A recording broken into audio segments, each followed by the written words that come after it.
뭘 내야 되죠? 취득세.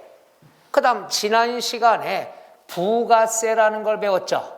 부가세는 딸린 액이라고 그랬는데 들어본 것 같아요? 아, 됐어요. 뭐 기억 안 나요. 오늘 또 하면 되니까. 그래서 부동산을 취득하면 여기에 딸린 액이가 2명이 있습니다. 하나는 뭐가 있다? 농어촌 특별세하고 지방교육세가 있더라. 그러니까 오늘 요 단어는 뭐냐? 첫 시간에 배웠던 딸린 액이 연결을 복습하는 거예요. 자, 부동산을 취득하면 뭘 내야 된다? 취득세. 여기에 딸린 액이는 2명이라고 그랬죠? 농어촌 특별세하고 지방교육세. 그 다음 취득 단계 2번째는 등록면허세. 등록면허세는 뭐가 딸린 액이냐? 지방교육세가 딸린 액이다. 그 다음에 3번째는 상속세, 증여세가 있죠. 상속세, 증여세다. 우리가 상속을 받았다. 상속세, 증여세는 출제 범위에서 제외가 됐지만 기본적인 건 나옵니다. 상속을 받았다. 그럼 세금 몇 번 냅니까? 2번. 상속세 1번 내고 내 이름으로 이전 등기하려면 취득세 또 내야 됩니다. 누가 내야 되느냐? 받는 사람이 내니까 취득 단계죠. 그 다음 증여받으면 세금 2번 내죠. 증여세도 내고 취득세도 내야 된다. 누가? 받는 사람이. 이건 기본적으로 꼭 알아둬야 됩니다. 해서 요것도 이제 상속세도 지금 개정작업이 들어갑니다. 개정작업. 이게 왜 그랬냐 하면은 우리가 뭐 11, 12월 과정은 실무적인 것도 같이 공부 한번 해볼게요. 여기 봐요. 과세 표준 곱하기 세율 그러면 산출세액이 나오는데 왜 상속세가 개정이 돼야 되느냐? 이것 때문에 그래요. 상식입니다. 우리가 공식을 계산할 때 과세 표준이다 그럼 금액이야.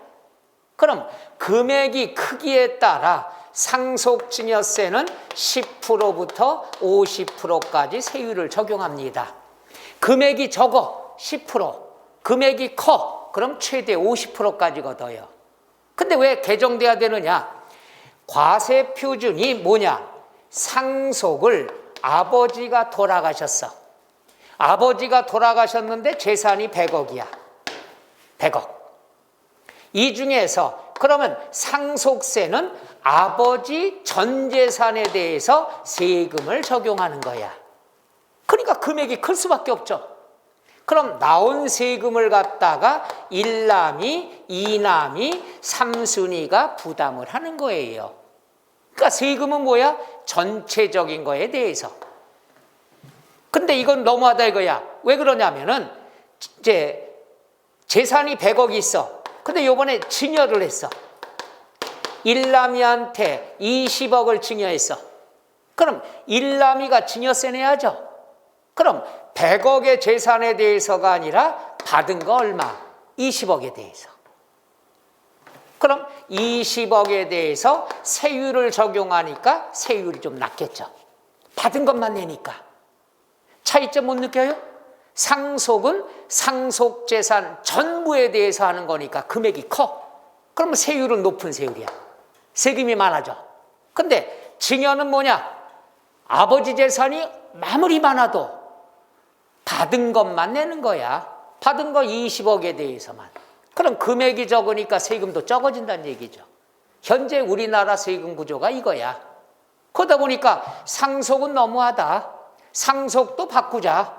상속도 100억 중에서 1남이가 20억 받고 20억 받고 뭐 60억 받았다. 그럼 1남이는 상속받은 게 20억이니까 20억으로 해서 상속세를 계산하자. 자기가 받은 것만. 그럼 증여세와 똑같다는 얘기죠. 금액이 적어져. 내 받은 것만 세금 내자 이거야. 이렇게 증여세와 똑같이 개정 작업이 들어갑니다. 그러니까 좀 이해가 안 가시는 분 이렇게 하면 돼요. 상속받았다 그러면 내가 얼마의 재산을 상속받았나 신경 안 써. 상속재산 전부에 대해서 상속세를 계산하는 거야. 그러니까 금액이 크니까 세율이 높아. 근데 증여세는 뭐냐? 아버지 재산이 아무리 많아도 나한테 증여받은 게 요만큼 있다. 그럼 요만큼만 세금 내는 거야. 받은 만큼.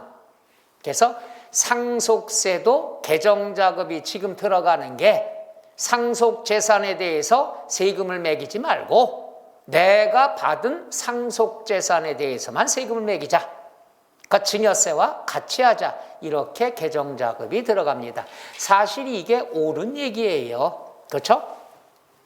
아버지 재산이 얼마나 많아도 내가 받은 재산에 대해서만 취득세 개념으로 내야 된다. 그래서 이걸 우리가 유산 취득세다. 이렇게 바뀌어야 되지 않겠느냐. 이런 표현을 씁니다. 표정이 난 상속받을 게 없는데 이런 표정이 그런 거 알아두면은 이걸 고객들한테 세무사 대신해서 이렇게 상담을 해줄 수도 있는 거니까 그렇게 알아두시면 되겠죠. 자, 그 다음에 보유 단계다. 보유 단계다 그랬으면은 재산세 개념이죠. 재산세를 내는데 딸리 내기가 누가 있다? 지방교육세. 그 다음에 종부세를 내면은 뭐가 따라다닌다? 농어촌 특별세. 그 다음에 첫날 배웠죠? 지역자원 시설세. 그러니까 여기까지를 우리가 재산세 패밀리라고 미리 공부합니다. 재산세 패밀리는 뭐냐? 재산이 있는 사람이 부담하는 세금들. 재산이 있어야 재산세 내죠. 재산세는 지방교육세가 딸리 내기죠. 재산이 있어야 지역자원시설세를 추가 부담하죠. 재산이 있어야 종부세 내죠. 종부세 내면 농어촌 특별세도 부담이 되겠죠. 요 5가지는 재산이 있을 때 부담하는 세금들이에요. 그 다음엔 아직 안 배웠는데 앞으로 배울 게 뭐가 있냐? 부동산 임대 사업 소득세가 있어요. 이건 뭐냐? 부동산 임대 사업은 뭐야? 내가 상가 건물을 갖고 있어야 빌려줘야 임대료 소득이 들어오겠죠. 따라서 임대 사업 하려면 부동산을 뭘 해야 된다? 보유하고 있어야 되겠죠. 임대 사업은 부동산을 갖고 있어야 빌려줄 수 있고 월세가 들어오겠죠. 따라서 요 사업소득, 여기서 포인트는 요거예요. 사업소득세라는 건 1년에 한 번씩 종합소득세를 냅니다. 여러분도 사업을 하면은 종합소득세 5월 달에 내는 거죠. 사업소득세가 종합소득세에 포함된다. 그 다음에 소득세는 항상 뭐가 딸리 내기다? 지방소득세가 따라다닌다. 보유 단계. 그 다음에 마지막 양도 단계는 양도하면은 양도소득세가 나오고 소득세는 딸리 내기가 누가 된다? 지방소득세. 그러니까 양도소득세나 종합소득세나 소득세는 뭐가 따라다닌다? 지방소득세. 그 다음에 뭐가 있느냐? 부동산 매매 사업소득세가 있죠. 그럼 부동산 매매사업이라는 건 뭐냐? 부동산을 팔아야 사업이 되는 거죠. 따라서 사업소득세는 1년에 한 번씩 뭘 냅니까? 종합소득세. 그러면 종합소득세나 양도소득세는 뭐가 딸리 내기가 나오죠? 지방소득세더라. 끝. 그래서 이거에 관한 건 앞으로 시험 볼 때까지 우리가 알아둬야 되는 겁니다. 이거 이상은 더 이상 초과되는 게 없죠. 자, 그 다음 두 번째. 두 번째는 뭐냐? 양다리 걸친 거. 우리가 지방교육세는 여기도 있고 여기도 있어요. 양도는 없어. 그러면 취득과 보유, 양다리 걸친 게 뭐가 있느냐? 지방교육세가 있더라. 여기서 요즘 들어온 출제 성향이 이렇게 바뀐 거예요.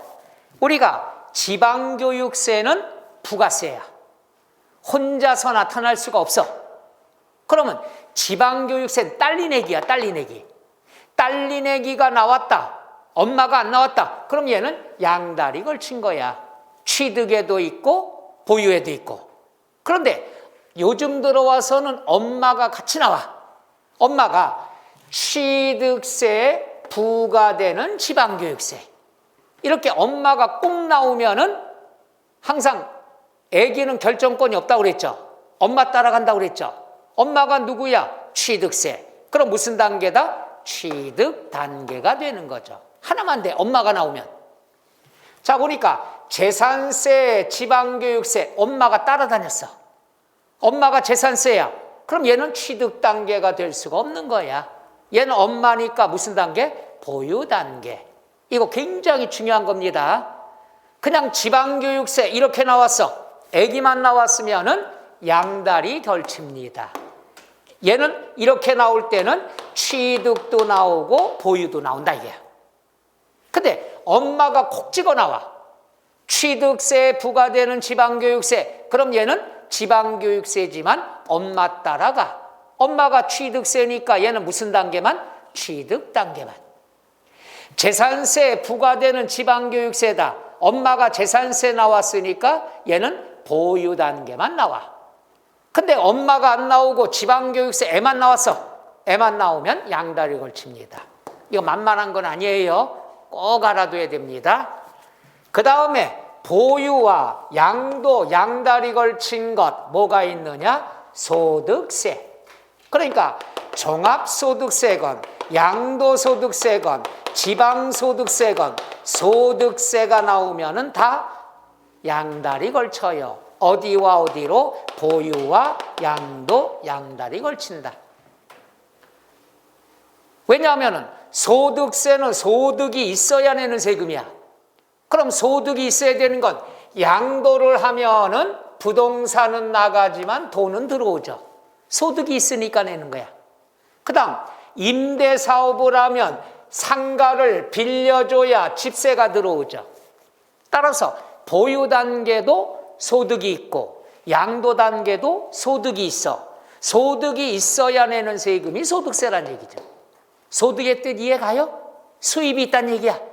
근데 취득 단계는 돈이 들어오는 게 아니라 부동산이 들어오는 거야. 부동산이 들어오면 돈은 지출이 돼야 되겠죠. 따라서 취득 단계는 수입, 소득이 있다 없다? 없다. 소득이 없으니까 소득세가 나타날 수가 없다는 얘기죠. 이렇게 이해하면 편한데. 여러분, 소득이 많으면 좋아요, 나빠요? 세금 많이 내는데? 그래도 좋아요. 그죠? 그렇죠. 저 노숙자에 오래전에 그 기자가 질문했어요. 소원이 뭐냐? 새해 소원이. 그 노숙자 입에서 나온 말이 우리나라에서 세금을 제일 많이 내는 사람이 되고 싶다고. 쉬운 말로 부자가 되겠다는 얘기예요. 그럼 우리 하나 물어볼게요. 이제 이건 상식이야. 우리가 세금을 과세한다는 건 세금을 매긴다는 뜻이야. 그럼 비과세라는 건 앞으로 시험에 많이 나오는데 세금을 부과하지 않는다는 뜻이야. 그럼 소득이 과세 소득이 있고 비과세 소득이 있어. 이게 시험이야, 세법은. 그럼 소득, 돈이 생겼어. 수입이 있어. 근데 세금을 내야 되는 소득이 있고 세금을 안 내도 되는 소득이 있어. 질문 들어갑니다. 과세 소득은 세금 내는 소득이야. 돈이 100만 원 들어왔어. 세금 내야 돼. 비과세 소득 100만 원 들어왔어. 세금 안 내도 되는 거야. 두 가지 용어는 이해 가요? 이거 앞으로 시험 때까지 계속 배웁니다. 그럼 여러분이 판단할 때 과세 소득이 좋아? 비과세 소득이 좋아? 상식적으로 물어보는 거야. 왜 겁을 먹어 이렇게? 상식적으로 돈 생겼어. 세금 내는 소득이 좋아? 안 내는 세금이 좋아? 안 내는 세금? 안 내는 거? 안 내는 거? 과세 소득. 에? 모르겠어? 안 내는 거. 과세소득. 과세소득이 좋은 거예요. 앞으로 배우겠지만은 비과세소득은 뭐냐? 비과세, 소득이 있는데 세금을 안 낸다 하는 거는 내가 짠하게 됐을 때는 세금 안 내는 거예요. 그러니까 비과세소득은 돈이 생겼지만 짠한 거야. 이거 이런 얘기 좀 해도 되나? 외국에 나갔어. 외국에 나가지고 뭐 외국의 걸 도와주다가 우리가 돌아가셨어. 그럼 우리나라에서 돌아오면 좋은 일 하다가 돌아가시면 또 여러 가지 성금이 들어오고 유족들이 받는 돈이 많잖아. 보상금. 그 사람이 받는 게 아니라 살아있는 유족들이 받는 거야. 목돈이야. 목돈은 생겼지만 짠해 안 짠해? 짠하니까 세금 안 내는 거야. 그 다음에 국내에서 뭐 일하다가 손이 미안해요. 이렇게 됐어. 보상금 나와. 그럼 보상금은 목돈이야. 목돈은 나오지만 내가 짠해 안 짠해? 짠하니까 이런 돈은 세금 안 내는 거야. 그러니까 비과세 소득은 소득이 있는 대신에 내가 짠하게 된 거야. 그러니까 오죽하면 세법이 잔인하거든. 세법에서조차도 너 짠하니까 세금 내지 말어. 근데 과세소득은 뭐냐? 내가 하나도 짠하지 않아. 하나 볼까? 로또 복권 100억 당첨됐어. 짠해 안 짠해? 안 짠하니까 세금 많이 내도 돼. 30몇 억 내도 돼. 왜? 60몇 억이 남으니까. 그럼 이제 다시 앞으로 돌아가서 내가 또 사업을 해서 돈을 갖다가 100억 벌었어. 세금 내야죠? 사업소득. 짠해 안 짠해? 사업소득이 있는데도 짠하면 큰일 나는 거지. 자, 이제 다시 질문 들어갑니다. 소득이 두 가지가 있는데 과세소득이 좋아요? 비과세소득이 좋아요? 이게 말이 바뀌는 거야. 이게 세법 배우기 전 배운 다음. 그래서 이걸 미리 설명하는 게 시험에 자주 나오니까 과세냐 비과세냐가 나온대. 비과세라는 건 결국 뭐냐? 소득은 있지만 내가 어떨 때? 짠할 때. 그래서 비과세 소득은 그냥 세법상으로 세금을 안 낸 거지 뒷면을 보면은 내가 짠하게 됐다는 얘기야. 그럼 앞으로 배울 거 시험에 나올 건데 뭐가 있냐? 이건 알 거야. 1세대 1주택이 있어. 한 가족이 집 하나 갖고 있어. 이걸 양도하면 양도소득세 내요 안 내요? 안 내요. 왜? 그렇지. 한 가족이 집 하나뿐이 없는데 오죽하면 이 집을 팔았겠느냐. 짠하니까 그게 비과세가 되는 거예요. 그래서 우리가 사회에서 1세대 1주택 양도하면 양도소득세 비과세더라. 상식적으로도 알고 있잖아. 왜냐? 목돈은 있지만 넌 이제부터 무주택자다 이거야. 오죽하면 팔았겠느냐. 짠한 거니까 비과세가 된다는 거죠. 그게 양도소득세 시험에 많이 출제되는 비과세입니다. 그래서 그 개념을 알면 쉬운 거야. 다 우리가 비과세, 세금 안 내는 게 좋은 게 아니다. 합법적으로 세금을 내는 소득이 좋은 거다. 왜? 내가 짠한 게 없으니까. 이제 좀 이해가요? 그런 식으로 세법은 접근해야 되는 거예요. 자, 그 다음에 이제 나온 게 뭐냐? 농어촌 나오는데 하기 전에 이거 배웠죠? 사고 팔면은 한 번만 내는 세금이니까 감면제도가 있다고 그랬죠. 깎아주는 거. 깎아준 대신에 도로 뺐죠. 어디로? 농어촌 특별세로. 감면을 해주면 농어촌 특별세를 징수하죠. 감면 기억나나요? 그러면 농어촌 특별세는 여기도 있고 여기도 있고 여기도 있어요. 모든 단계에서 걷는 건 농어촌 특별세가 있더라. 이 말은 첫 시간에서도 우리가 지난 시간 배웠습니다. 농어촌 특별세는 걷어서 어디다만 쓰는 거죠? 농어촌에 쓰는 거야. 그럼 농어촌에 쓴다 그러면은 불만들이 있어 없어? 없어요. 좋은 일에 쓴다가 농어촌이야.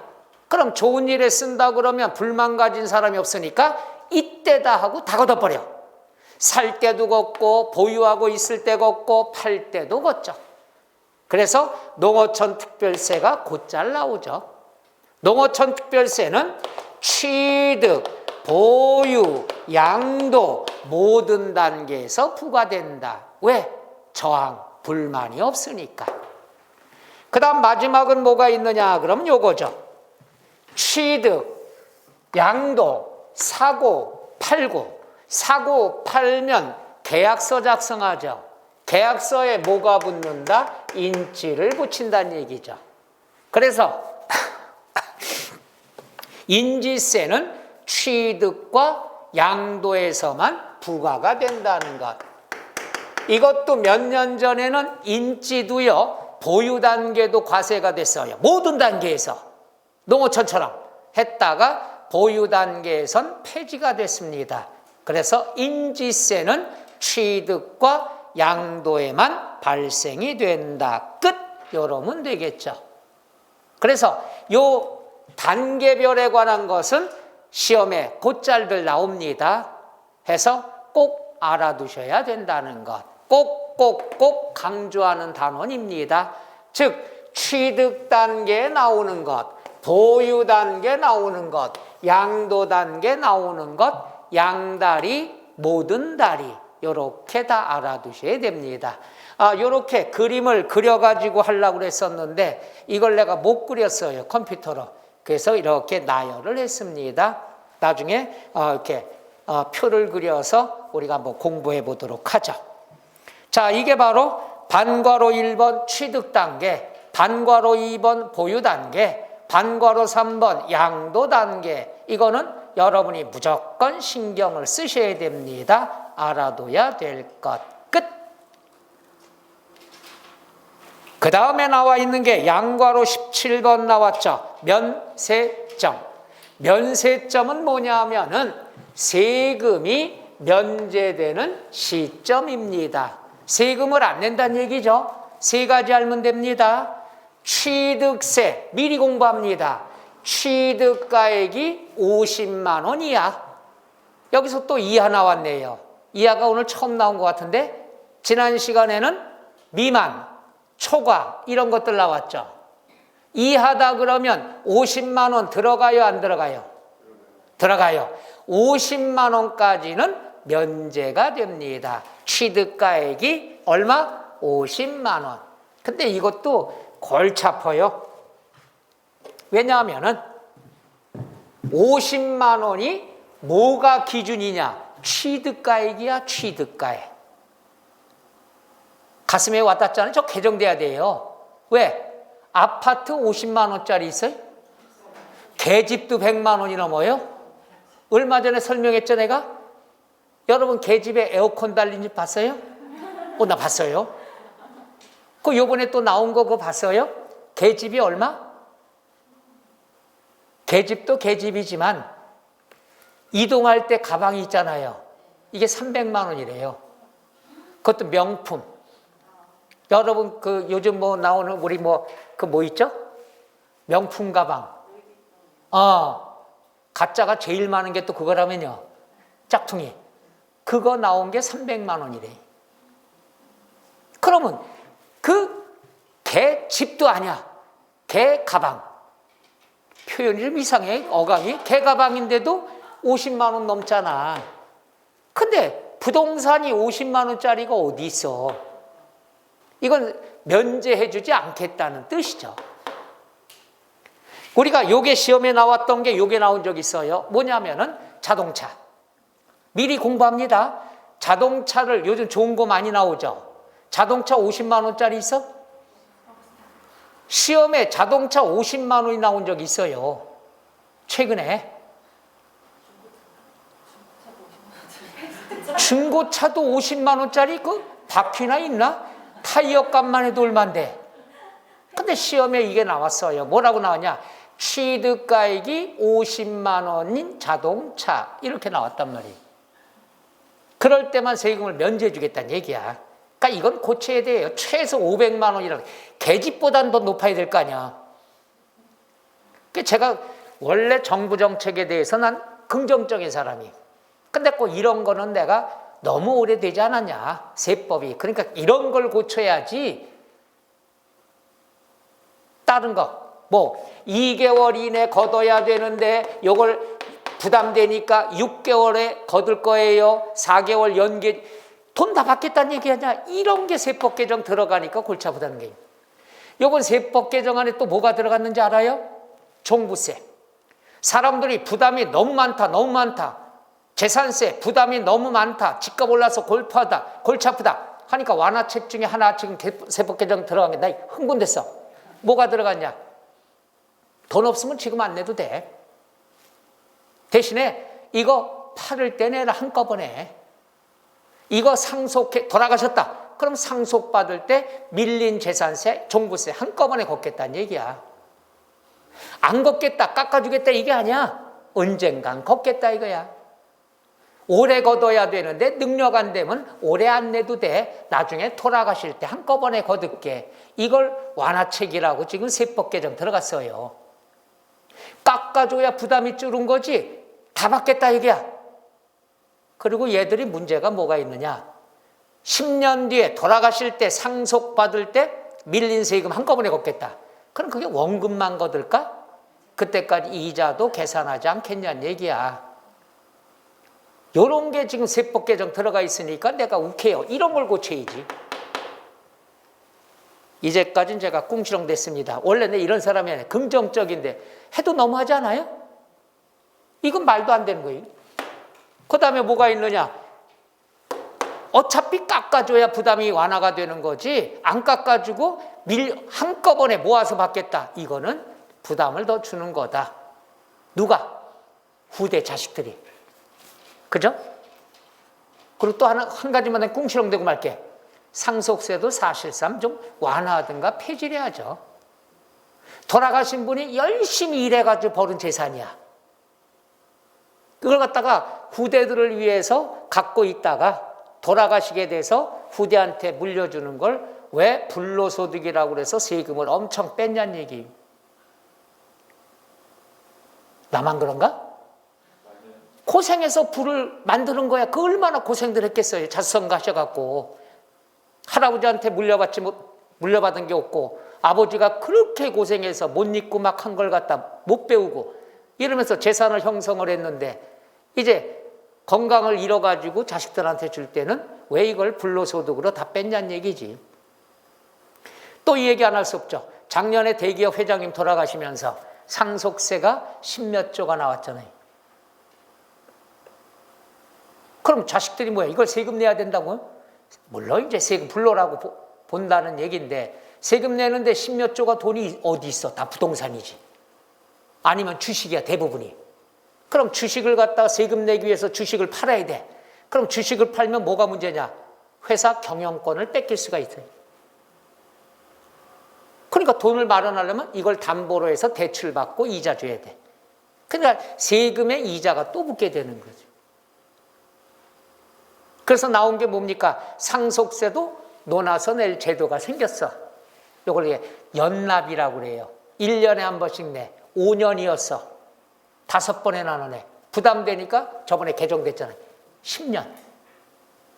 결국 뭐냐? 5년 뒤에 나눠내나 10년 뒤에 나눠내나 2개월 이내 내나 6개월 이내 내나 깎아주는 건 없이 다 걷겠다는 얘기죠. 내용이 그거야. 개정되는 게 이런 거예요. 이걸 진작 개정을 했잖아요. 그러면 10몇 조가 안 나옵니다. 아까 상속세가 개정될 내용이라고 그랬죠. 그러니까 상속 재산 전부에 대해서 세금을 계산하니까 10몇 조가 나온 거예요. 이걸 개정될 세법으로 적용하면은 몇 조뿐이 안 나온다는 얘기죠. 그러니까 이거 개정 들어가니까 또 국민들은 뭐라고 그러냐? 좋은 사람도 있고 대신에 뭐냐? 부자 감세가 아니냐? 부자들만 세금 깎아주는 거 아니냐? 상속을 많이 받으면 부자들이니까. 그러니까 이렇게 또 싸우고 있는 거예요. 하여튼 외국에는 상속세 제도가 있는 나라도 있지만 없는 나라도 있습니다. 그렇죠? 여러분은 뭐 표정이 이거야. 상속세가 있던 말던 나 해당 없다. 그렇겠죠? 지금 돈이 문제가 되는 거죠. 참 어떻게 그 세금에 관한 걸 얘기하면 어디 다른 데 특강 가고 실무 특강 가고 그러면요 그냥 교재가 있지만 교재대로 공부를 안 해요. 이런 거 사례를 들어가면서 하면 이런 것들이 좋은 거죠. 그러니까 어떨 때는 욱했다가 어떨 때는 기분 좋았다가, 그렇죠? 여러분이 만약에 부모님들이 재산이 엄청 많을 거야. 그러면 예민하게 공부할 수밖에 없죠. 여러분이 상속을 받을 게 앞으로 재산이 많이 있다 그랬을 경우에는 제가 이런 얘기를 많이 해주면 되게 고마워해요. 왜 돌아가시면서 줘야 되느냐? 살아생전에 조금씩 주지. 이런 여러 가지 방법이 있다는 얘기죠. 그래서 상속, 돌아가시면서 하는 게 좋아요, 증여가 좋아요, 매매로 하는 게 좋아요, 부담부 증여가 좋아요. 4가지 재산을 물려주는 방법이 있거든. 그럼 어느 게 제일 좋다? 정답이 없어요. 그때 달라요. 상황에 따라서. 그래서 그런 얘기를 해주면 눈이 요래가지고 보시는데 여러분은 하고 있으니까 더 이상 그런 거에 대해서는 얘기를 안 해줄게요. 앞으로 돈 벌 거 여러분이 벌면 좋지 뭐. 그죠? 또 표정이 안 그래? 자, 그래서 취득세가 제일 시험에 많이 나옵니다. 취득가액이 얼마 이하일 때? 50만 원 이하. 그럼 이하다 그랬을 때 딱 50만 원인 경우 이렇게 나오죠. 딱 50만 원인 경우에 면제한다 안 한다? 한다. 이하에 들어가니까. 그래서 이하, 이상, 미만, 초과가 나왔을 때는 딱 얼마인 경우 이게 시험에 많이 나온다는 것. 그 다음에 종업원분 주민세가 있는데 종업원분이라고 몰라도 돼. 그냥 급여라고 보면 돼요. 급여. 종업원이 있으면 급여 줘야 되겠죠? 급여는 월 평균 금액이 우리가 1억 5천 이상. 그러니까 종업원이 몇 명이 있던 간에 한 달에 1억 5천 이상의 급여가 1억 5천 이하까지는 주민세가 면제가 된다는 것. 이거는 조그만 소기업이란 얘기죠. 그래서 한 달 평균 급여 몰라도 돼. 급여가 나왔을 때는 1억 5천만 원 이하는 주민세가 면제가 됩니다. 요게 1억 3,500이었다가 1,500이 몇 년 전에 올랐어요. 쫀쫀하게. 요즘 인건비 많이 올라가는데 세법 개정 이거야. 1억 3,500까지는 주민세 안 냈다가 인건비가 많이 올라갔구나 해서 개정된 게 1억 5천으로 개정됐죠. 이게 한 3년 되나요? 그 다음에 사업소분 주민세다. 사업소분 주민세는 사업장 면적이 330제곱미터 이하까지는 주민세가 면제가 돼요. 그러니까 330제곱미터다 그러면 우리나라 과거에 구평형으로 계산하면 100평 정도가 되겠죠. 100평까지의 사업장은 주민세가 면제가 된다는 것. 그러니까 규모가 적은 데들은 주민세를 면제해주고 한다는 것. 대신에 이제 어떤 것들을 내게 됩니까? 당연히 소득세라든가 법인세가 나와야 되겠죠. 자, 그래서 면세점이다 그러면 과세표준금액이 일정 금액 이하인 경우에는 세금을 면제한다. 면세점. 이건 취득세 위주로 공부하시면 됩니다. 취득세는 취득가액이 50만 원 이하까지는 면제가 된다. 그 다음에 주민세는 2가지가 있는데 급여로 나왔을 때는 1억 5천만 원 이하. 그 다음 면적으로 죄송합니다. 왜 이렇게 장기침이 나오나?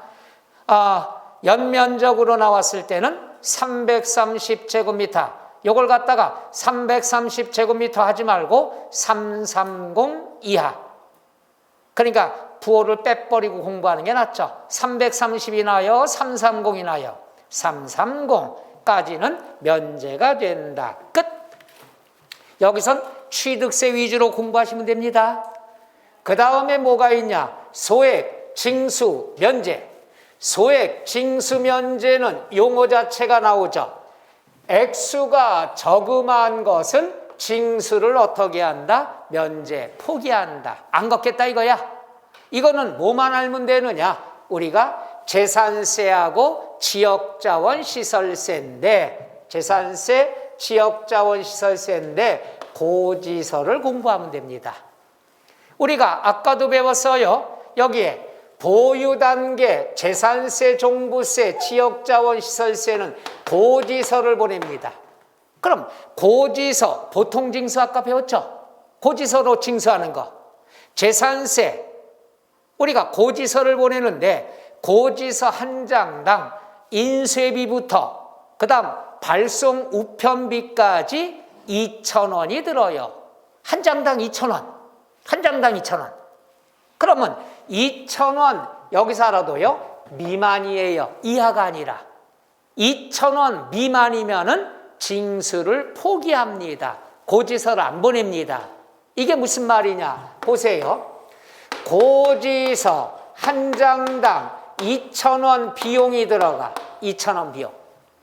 근데 과세표준 곱하기 세율하니까 산출세금이 1,500원 나왔어. 그럼 1,500원짜리 고지서 보내면 적자죠. 적자일 때만 포기한다는 얘기예요. 적자일 때만. 그런데 여기 보세요. 자, 과세표준 곱하기 세율하니까 2,000원 세금이 나왔어. 딱 2,000원. 그럼 2,000원이면은 고지서 보내는 비용이 2,000원 들어가죠. 거둘 것도 2,000원이죠. 그럼 걷어 안 걷어? 징수합니다. 그러니까 이게 무거운 거야. 이거 봐요. 2,000원 미만이다 그러면 1,900원까지는 적자니까 고지서 한 번에 에이 아깝지만 포기할게. 근데 2,000원이 들어가면 어떡합니까? 걷어가지고 비용으로 다 쓴다는 얘기죠. 그래도 세금은 뭐냐? 잔인한 거야. 걷는다는 얘기죠. 이게 그 유명한 전설 속의 본전치기예요. 본전치기. 이게 세금이 무서운 거예요. 2,000원 들어서 2,000원 걷겠다. 걷어서 2,000원 다 쓸지언정 세금은 걷겠다는 얘기죠. 적자 볼 때만 포기한다는 얘기죠. 우리는 항상 얘기하죠. 내가 이분한테 2,000원, 100만 원 받을 게 있어. 근데 외국에 살고 계셔. 비행기 값만 해도 100만 원 들어가. 그러니 받으러 안 가죠. 전화를 자주 하고 보내줘 이러죠. 근데 세금은 안 그래요. 저분이 외국에 있어. 100만 원 받을 게 있어. 그럼 거기까지 가서 징수합니다. 그래서 시험에 뭐가 많이 나오냐? 계속해서요. 자, 미만, 초과, 이상, 이하가 나오는 것들은 시험에 딱 얼마인 경우 징수한다 안 한다. 시험의 단골 메뉴죠. 그래서 그런 것들을 꼭 신경 써야 된다. 그 다음에 최저한세. 최저한세라는 건 여기 봐요. 면세점. 면세점은 세금을 포기한다는 뜻이야. 공짜란 얘기죠. 어떨 때? 취득가액이 50만 원 이하일 때. 그 다음에 뭐가 있느냐? 소액 징수 면제. 소액 징수 면제도 세금 안 걷겠다는 얘기야. 얘는 뭐냐? 고지서 한 장당 2,000원 미만이면은 안 걷겠다. 그러니까 면세점도 포기하겠다. 소액 징수 면제도 포기하겠다. 그러면 면세점은 취득세를 공부하고 소액 징수 면제는 재산세를 공부하면 돼요. 그럼 최저한세의 뜻은 뭐냐? 최저한세는 글자 그대로 최소한의 세금은 걷겠다는 얘기야. 다시 말해서 공짜 제도가 없다는 얘기죠. 그럼 공짜 제도가 없는 건 하나뿐이 없어. 등록면허세. 우리가 취득세는 면세점 제도가 있어요. 재산세는 소액징수 면제 제도가 있어. 둘 다 공짜란 얘기야. 안 걷겠다는 얘기죠. 근데 등록면허세는 공짜 제도가 없습니다. 왜 그러냐 하면은 여기 잘 보세요. 미리 설명합니다. 등록을 할 때 걷는 게 등록면허세야. 그럼 등록이라고 하는 것은 수수료 성격이에요. 이분이 오셔가지고 자, 내 이름으로 등기 이전 해주세요. 부탁을 하는 거야. 그럼 여러분 부탁받으면 공짜로 해줘 안 해줘? 공짜로 해줘? 대화가 안 되지. 여러분이 합격을 하셨어. 개업을 했어. 그럼 뭘 받아? 계약서 써주고 뭘 받아? 그렇지. 그게 바로 등기 등록이나 똑같은 거야. 그럼 여러분이 중개업 개업을 해서 아는 사람들이 온다고 그래서 에이 얼마 주면 돼? 에이 우리 아는 사람인데 그냥 공짜로 해줄게요. 이래요? 중개사업이다 그러면은 지인들이 와서 많이 도와주는 거죠. 그럼 지인들은 다 공짜다. 이거 말이 안 되잖아. 깎아는 줄지언정 공짜는 없죠. 이게 등기등록면허세예요. 자, 등기소에서 나 이전 등기 내 이름으로 해주세요 할 때는 부탁이니까 수수료 성격이야. 공짜가 있다 없다? 없다. 알았어. 내가 등기해줄게. 등록해줄게. 최소한 얼마는 내야 돼. 깎아줄지언정. 그래서 6,000원 미만 과세 표준 곱하기 세율은 산출세액 5,000원 나왔어. 6,000원이 안 돼도 최하 얼마를 징수한다? 6,000원 징수한다. 이건 등록면허세 때 또 나와요. 해서 얘는 취득세 나오고 얘는 재산세 나오고 등록면허세는 얘가 나와. 미리 공부합니다. 시험에 자주 나와요. 등록면허세는 수수료 성격이라서 공짜가 있다 없다? 없다. 세금 계산을 해서 6,000원이 안 돼도 얼마를 걷는다? 6,000원. 이거 맨날 이거 나와요. 맨날. 많이 나왔던 게 이렇게 다 나왔어요. 맞나 틀리나 우리 기출문제입니다. 6,000원 미만이면은 징수하지 않는다. 이렇게 나왔어. 맞아요? 틀려요? 표정이 뒷다 어렵네. 못 들었던데? 6,000원 미만이면 징수한다 안 한다? 하는 거야. 얼마? 6,000원. 이렇게 나온 적이 있고 또 하나 6,000원 미만이어도 6,000원을 징수한다. 이렇게도 나왔어. 맞아 틀려? 맞는 거예요. 그러니까 시험에 나오는 게 뻔하잖아. 그랬다가 나온 게 최근에 아주 돌아버리겠어. 작년에 나왔나요? 뭐라고 나왔냐? 맨날 6,000원 미만이면 징수한다 안 한다 맨날 시험 나왔거든. 지겹잖아. 그러니까 뭐라고 나왔는지 알아? 작년에 40만 원인 경우 이렇게 나왔어요. 아주 우리를 바보로 알아. 40만 원인 경우에 징수한다 안 한다? 지금 겁먹었잖아 다들. 6,000원은 아는데 40만 원 나오니까 당황하는 거야. 그러니까 6,000원이 안 되면 6,000원 받아. 근데 6,000원을 넘으면 다 걷어. 40만 원이면 6,000원 넘죠? 그럼 40만 원 다 걷으면 되는 거지. 이걸 냈어요. 이것도 알아보지 못했지만 틀린 사람 있었을 거예요. 그것도 많이. 출제한 사람도 나 도대체 이해가 안 가. 6,000원 미만이면 징수한다 안 한다? 허구한 날 몇십 년을 써먹었어. 그랬다가 너무 지겨우니까 한번 다른 방향으로 내보자 한 게 머릿속에 40만 원이야. 근데 이걸 또 속아 넘어가는 사람이 있어. 미치겠어. 최저한세라는 거 정리할게요. 계산을 해보니까 6,000원이 안 되면 얼마를 걷는다? 6,000원. 근데 6,000원을 넘었으면 그대로 그 금액 다 걷으면 되겠죠. 이게 40만 원 나왔어. 앞으로 몇십 년간은 40만 원 숫자는 안 나올 거예요. 그죠? 내가 요건 3,000원이면 이해돼요. 왜? 원래 3,000원이었었거든요. 했다가 물가 가치, 화폐 가치가 떨어지고 나니까 6,000원으로 개정된 게 몇 년 전이에요. 그러니까 옛날 거로 해서 3,000원 나온다 그러면 내가 이해하겠지만 40만 원은 이것도 아니고 저것도 아닌데 거기에 넘어간 사람도 난 대단한 사람이라고 봐. 그러니까 이 개념 자체 이해가요? 6,000원 안 되면 최하 6,000원 이게 최저한세. 6,000원 넘으면 다 걷는 거야. 40만 원이면 얼마 걷어? 만약에 100만 원이면 안 걸리네? 그럼 200만 원이면 그래. 이렇게 대답 잘하는데 왜 나오면 틀려? 이게 뭐냐면요.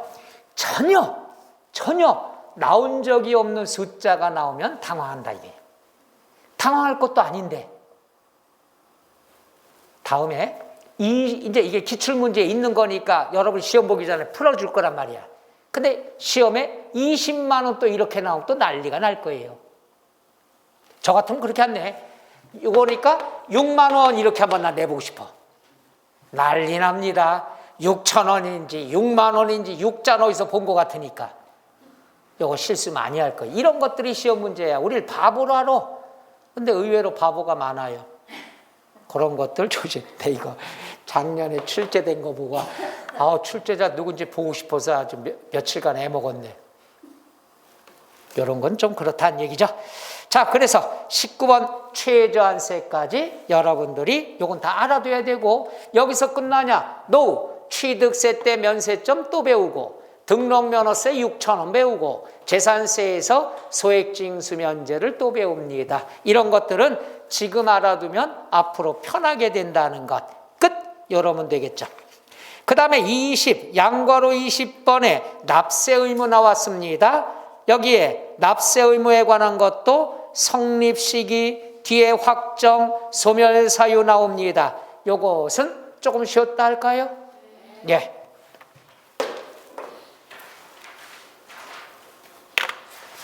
커피들 한 잔.